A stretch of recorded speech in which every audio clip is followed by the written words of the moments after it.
The club's discussions grew more heated as the days grew colder. The other members were captivated by their passion for literature, but also by the silent conversations that passed between Dolly and Kumar. It was as if they had their own secret language, one that only they could understand. One evening, as the club broke up, Mr. Castellanos took Dolly aside. His eyes twinkled with mischief as he spoke. "You know, my dear, the greatest love stories are often found between the lines of the books we read. Sometimes, we need only to look closer to see them play out before our very eyes." Dolly blushed and laughed it off, but the seeds of doubt had been sown.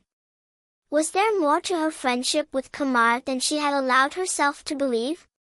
Was she, like the star-crossed lovers they studied, fallen prey to the whispers of destiny? The weeks turned into months, and the air grew thick with the scent of possibility.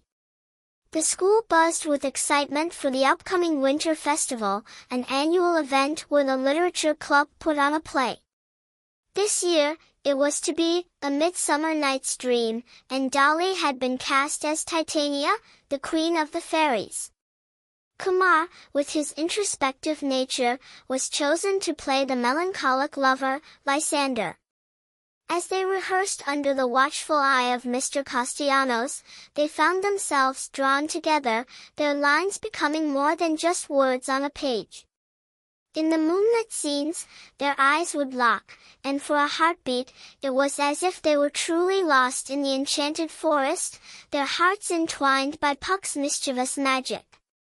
Dolly felt the pull of something she had never felt before, a force that seemed to tug at her very soul. Kumar, ever the observer, noticed the change in her demeanor and felt his own heart swell with hope. But the fear of rejection held him back, a silent sentinel that kept his confessions at bay. The night of the play arrived, and the school was transformed into a whimsical realm of fairy lights and fluttering wings. The audience held their breath as Dolly, in her ethereal gown, took the stage. Kumar watched her from the wings, his heart racing as he waited for his cue. Their scenes together were electric, the tension palpable.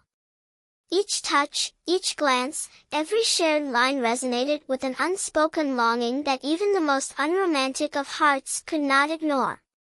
The play ended with thunderous applause, and as they took their bows, the air between them crackled with unspoken emotion.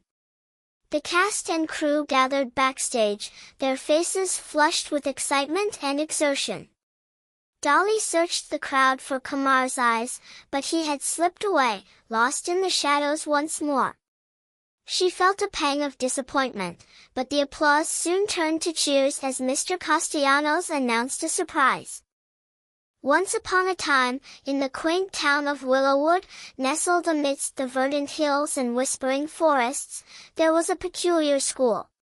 It wasn't peculiar because of its architecture or the curriculum, but because of the whispers that floated through its corridors, whispers of a love so profound it could shake the very foundations of the universe. This was the stage for our story, where two young souls, Kumar and Dolly, found themselves entwined in a dance of destiny that neither could have foreseen. The school year had just begun, and the students of Willowwood High School buzzed with excitement. The hallowed halls echoed with laughter and chatter as they swarmed to their classes, eager to embark on new adventures and forge lifelong friendships. Among them was Kumar, a quiet boy with a penchant for the obscure, often lost in his thoughts in the pages of dusty books from the school library. He was the type who noticed the flutter of a leaf in the breeze or the shy smile of a fellow classmate, but was seldom noticed himself. Dolly, on the other hand, was a beacon of light in the school's otherwise mundane tapestry.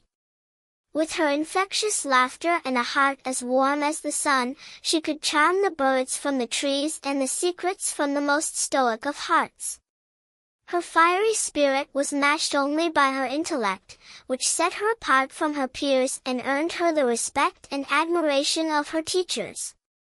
Their worlds collided on an ordinary Tuesday afternoon, in the most extraordinary of ways.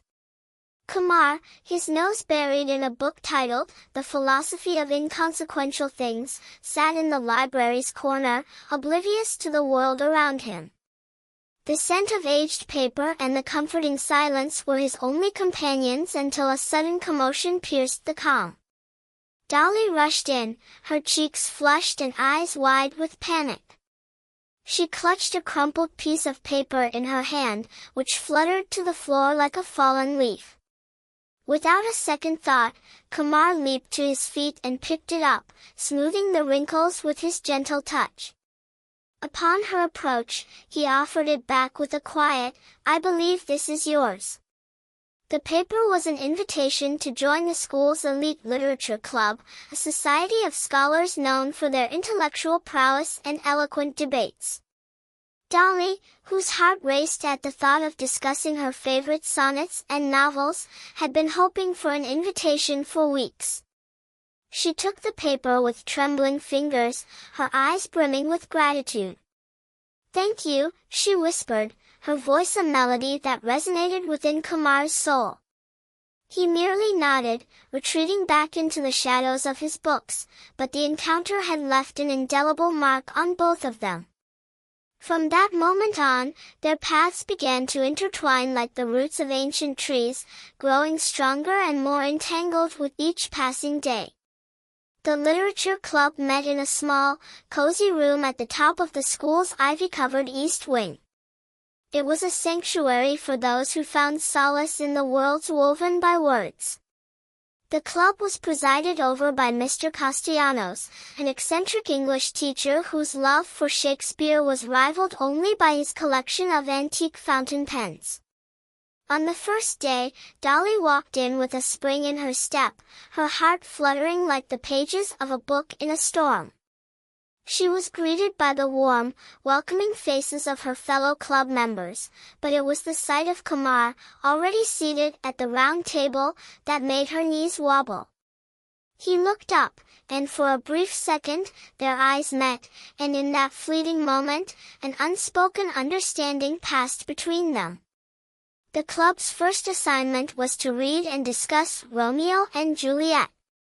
As the weeks unfolded, they delved into the depths of Shakespeare's tragic love story, and as they did, their own story began to unfold.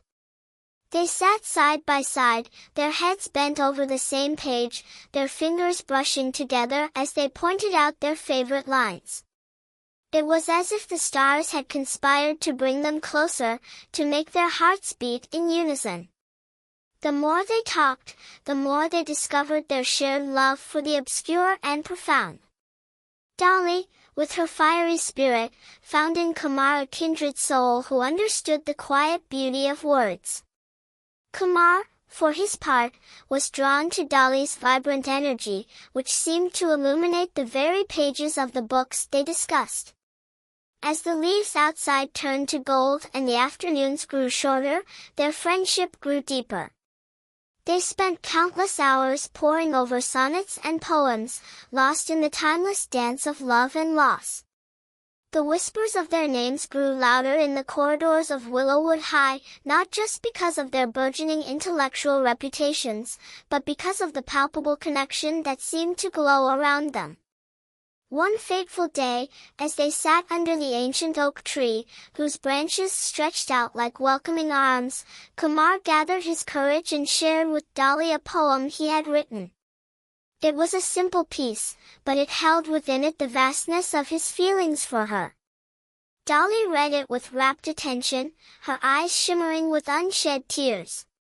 "It's beautiful," she murmured, her voice barely audible over the rustling leaves. Kumar felt his heart soar, but he kept his feelings tightly reined, afraid to scare her away with the intensity of his emotions. Instead, he offered her a shy smile, his eyes speaking volumes that his words could not.